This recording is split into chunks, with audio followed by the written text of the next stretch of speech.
I'm 83 years old, and I think I've finally understood something about myself that I should have known when I was 23. It took me 6 decades to see it clearly. I never felt like I was enough, not as a son, not as a husband, not as a father, not even as a man sitting alone in his own house. And I spent most of my life trying to fix that feeling without ever admitting it was there. When you're young, you don't call it that. You don't say, I feel inadequate. You just wake up every morning with a quiet pressure in your chest, a sense that you have to prove something to someone. For me, it started with my father. He wasn't cruel, that's important to say. He worked hard, he kept food on the table, but he didn't speak much, and when he did, it was usually about what could have been done better. I brought home good grades, he asked why they weren't higher. I fixed the fence, he pointed out the crooked nail. I got my first job, he said, that's a start. I don't remember him ever saying he was proud of me. Maybe he was. Maybe he just didn't know how to say it. Men of his time weren't raised with soft words. But something in me decided early on that love had to be earned. I carried that idea into everything. In my 20s, I worked like a man who was being chased. I wasn't poor, I wasn't desperate, but I acted like I had something to outrun. I took extra shifts. I stayed late. I said yes when I should have said no. People called me dependable, responsible, driven. What they didn't see was that I was afraid that if I slowed down, someone would notice I wasn't impressive enough, afraid that if I stopped achieving, I'd disappear. When I met my wife, she liked that I was steady, that I had plans. I told her I wanted to build a secure life, and I meant it. I thought security would quiet the feeling. We married when I was 28. I remember standing at the altar, looking at her, and promising to give her a good life. I focused on good, a house, stability, bills paid on time. I didn't think much about warmth or presents. I assumed those would come naturally. They don't always. In my 30s, I was rarely home before dark. I told myself it was temporary, just until the promotion, just until we were more comfortable, just until things settled. There's always a just until. My wife would sit at the kitchen table after dinner, long after the dishes were done. Sometimes she'd say, "You look tired." I'd nod. She'd ask, "Is it worth it?" I'd answer, "It will be." I believed that. When our first child was born, I held him in the hospital room and felt something pure and frightening. He was so small, so dependent, and I remember thinking, I can't fail him. But my definition of failing was narrow. I thought failure meant not providing, not succeeding, not climbing higher than my father did. So I worked more. I missed small things first. Bath time, bedtime stories, a school recital that wasn't a big deal. My wife would tell me about him later.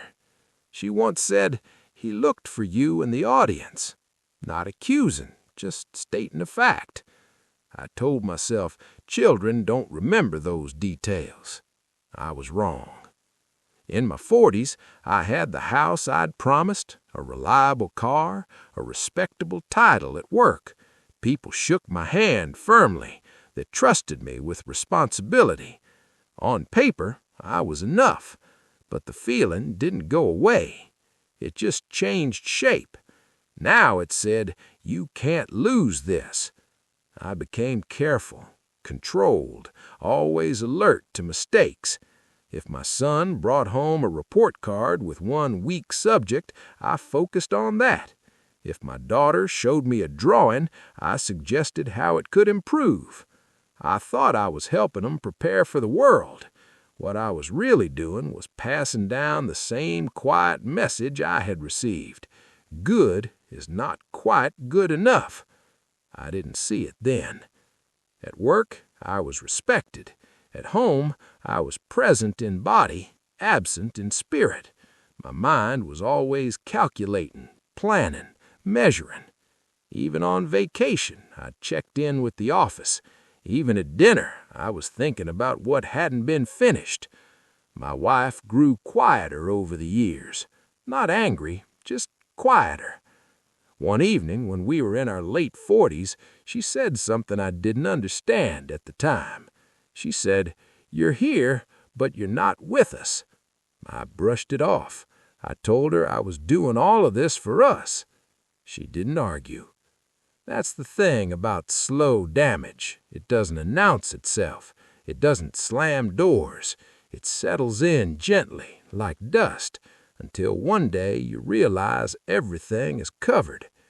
My children became teenagers, then adults. They were polite, responsible, independent. I was proud of them, but I noticed something that unsettled me. They didn't come to me with their worries. They didn't linger in conversation.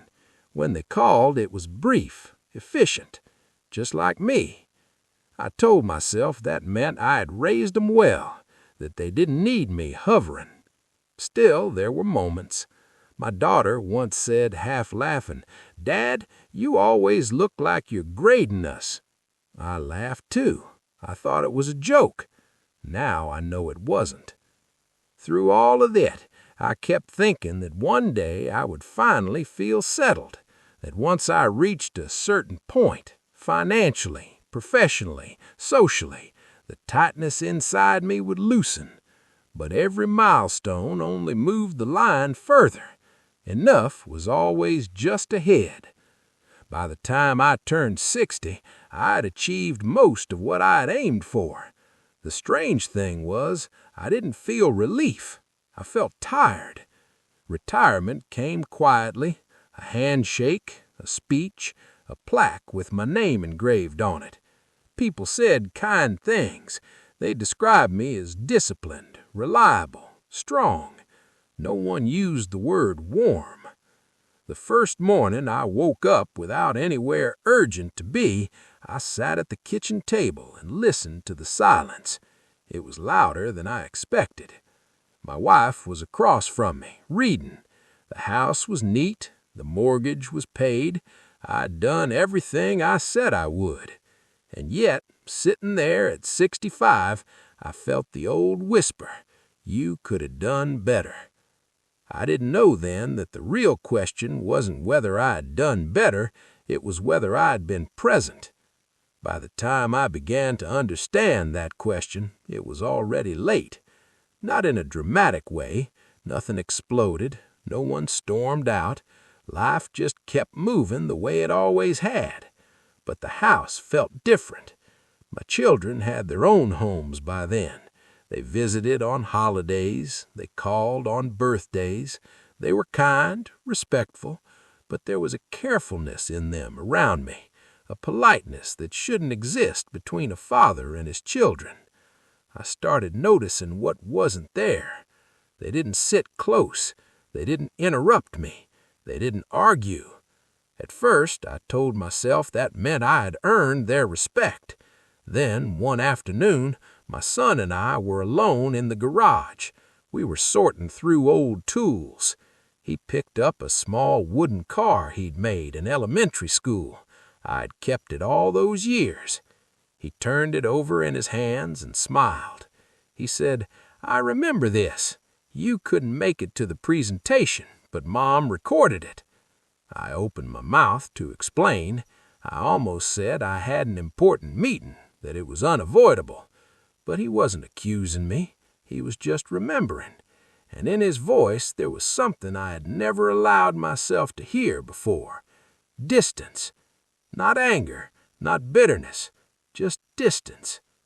It's a strange thing to realize your children learn to stand without leaning on you. I used to think independence was the goal.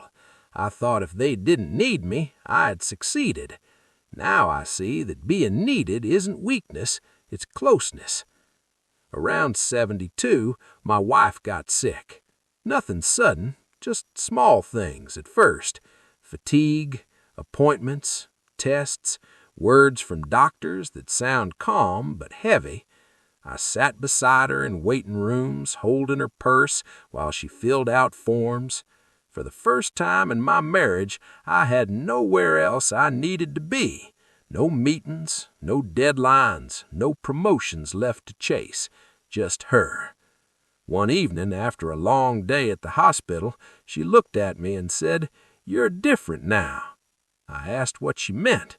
She smiled gently. "You're here." It should have comforted me. Instead, it felt like a quiet accusation. Where had I been before? In those months, as her strength faded, I tried to make up for time by sitting longer, listening more, touching her hand without glancing at a clock. But you can't compress decades into a few seasons. You can't retroactively attend every recital or re-answer every distracted at the dinner table. You can only sit there and feel the weight of what you didn't notice while you were busy trying to be enough.